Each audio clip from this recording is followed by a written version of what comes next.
Hello, my friends. Today is May the 30th, and this is a reading for you if this is your birth date. This is a four-card pull to cover the year to follow, approximately 7 to 10 minutes long. I am a psychic reader and I am a healer. I do a lot of psychic readings via the internet. I do a lot of work out of my home in Albuquerque. Look at my credits. This is a four-card pool, general energy card for the year, a challenge for the year, an action you can take to stay in balance, and an outcome or synopsis card. So the general energy card of the year is the vision, and the vision.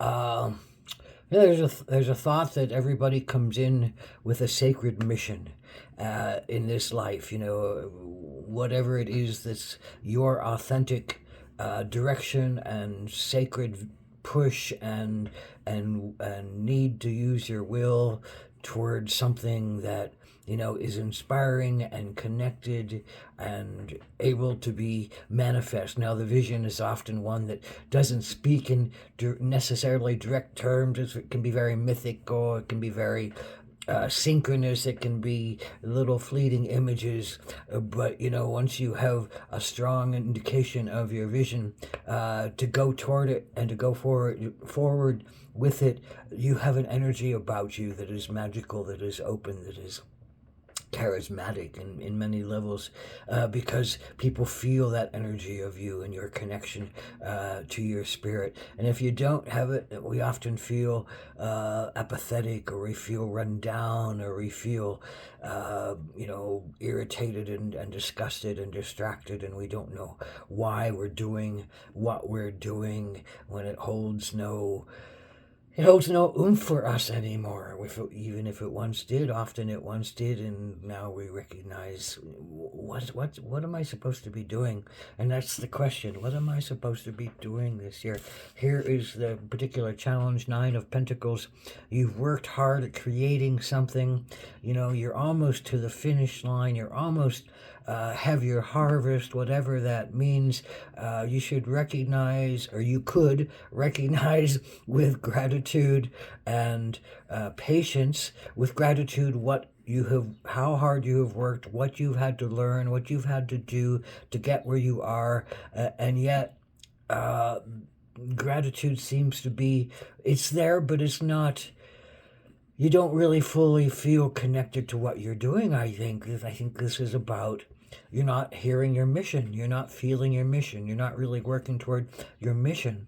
And what you have done is part of your mission, because it has taught you a lot, it has trained you a lot, is told you a lot about your gifts and your abilities. It taught you about perseverance. It taught you about patience. It talked to you about analyzing and doing what is best in the right moment at the right time, and waiting out things, and flowing with nature, and not going against kind of natural evolutionary paths. So it's a great moment of learning, and yet you feel, I think, either apathetic, or you feel angry, or you feel not connected, just basically disconnected to what you're physically doing and what you physically created. And it's not that you don't have gratitude, it's just that you don't have connection.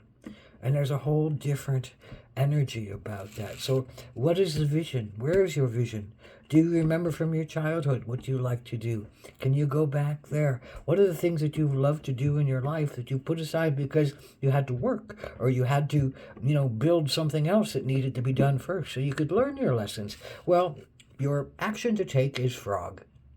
And frog is all about cleansing. Go into retreat, go into self-healing, go into caretaking for your emotional energy. Frogs are in water, frogs are on land, frogs are ability to heal the body and to heal the emotional body. It's like if you've been pushing hard to make something happen, your body's probably tired.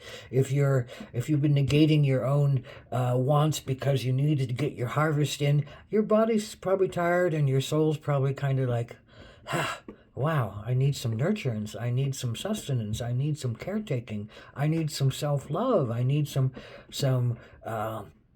release and surrender, because I can't keep pushing, especially when I don't know what my vision is. And if my vision isn't here and I'm just pushing, pushing, pushing, then I feel drained and empty, or hurt and in pain. So your action is to take care of your physical body and your emotional body and do some cleansing work. Shut off your mind. Shut off your mind. You know, and the more you go into your healing work and into your even your meditations, your prayers, your yoga, your cleansing, your hot tubs, your salt baths, your japa, your meditation practice, your prayers to the directions, whatever you do for your balancing and cleansing and remembering to come to peace within yourself, then that is really what's going to help you right now. And your visions will then come in more clearly, more understandably, and more usably. And that is I think, synopsis of this whole reading. It's like you got to lift your eyes up, to the divinity, to the sacredness, and feel your connection to the golden spirit of that you want to use as your purpose, that you want to put your body energy to, that you want to feel welcomed and loving toward, and that you have a great attraction to give, and often to give to our spiritual practice, to our spiritual patience, to our spiritual building. There's a sense of great joy and light and compassion and support that comes out of that, from the environment around you, from those around you, from the spirit within you. This is the time that you can really, I think this year is a time that you can envision a new path for yourself. Cleanse yourself, give yourself some relaxation, shut off your mind, open yourself with some gratitude for what you know and what you've gone through and what you've done, and how hard it's been on some levels, and how much you have bested those things that could have stopped you at some point.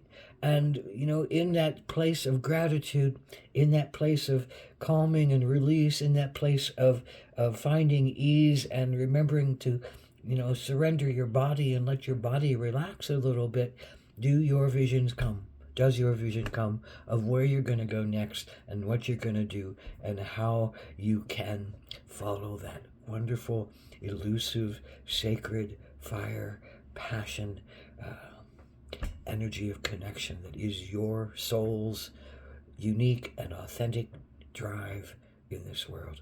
Ahom Takoyasa.